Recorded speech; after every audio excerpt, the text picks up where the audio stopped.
Now we're going to look at rounding decimals. We've rounded whole numbers before, so the process for rounding has not changed. It's just before, when we were rounding, we only looked at numbers that were like ones, tens, hundreds, thousands, just whole numbers.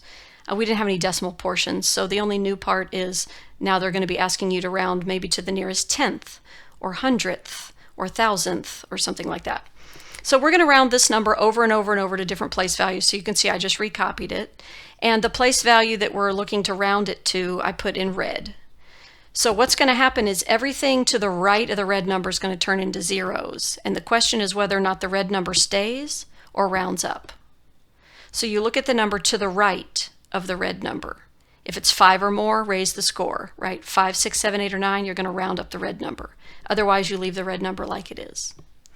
So let's start. We're going to round this to the nearest hundred. So it's 152.0398. Is it going to stay 100 or is it going to go to 200? We're just rounding it to the nearest hundred. So your option is 100 or 200. So you look at the 5 that's behind the 1, and that means we're going to round up. So the 1 is going to turn into a 2, and the numbers to the right of it are going to turn into zeros. Now, since all of these are zeros, I don't need to put the decimal point and more zeros. I just want it to look like a number that's 100, 200. There we go, we're done. Let's round to the nearest 10. The tens place would be the 5. So you look at the 2. The 2 is not 5 or more, so no rounding here. You're just going to leave the 5 a 5. So 1, 5, 0. And that's rounding to the nearest 10. It's, are you going to stay at 150 or are you going to call it 160? And this is closer to 150. So see the 0 I put right there? So everything to the right of the red is going to be 0. Now we're going to round to the nearest 1. In order to round to the nearest 1, now we have to look at the tenths place. And that's a 0. So no rounding here. Or you're not going to round it up anyway. So that's just going to be 152. It's going to stay 152, and it ends in the ones place because that's where they told us to round to. So that 0 was not a 5 or more, so we did not raise the score, so 152. Now we're going to round to the nearest tenth. So that means our number is going to end point something. So you look at the number to the right of the red number, it's a 3, so we're going to stay where we are.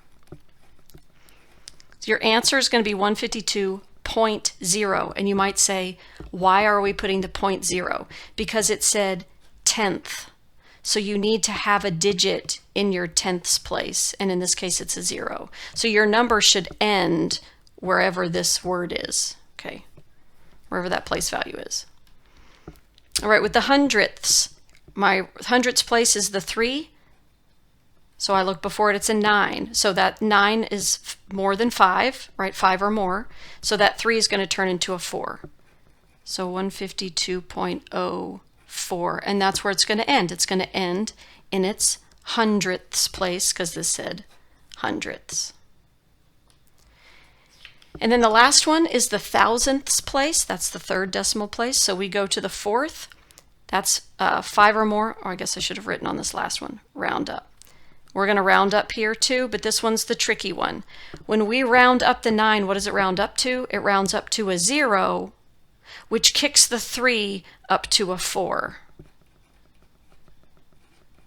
But notice I put the 0 at the end because this said thousandths, so I got to have a thousandths place recognized in my final answer. So with the 100, well, you have a number in your hundreds place, the rest are zeros. So 200. This ends in the tens place, the rest are zeros. This ends in your ones place. This ends in the tenths place, hundredths, thousandths. So think about where the number is going to end, and then you'll know if you have maybe rounded correctly. And it's still the same rules as before. Like I said, 5 or more, raise the score.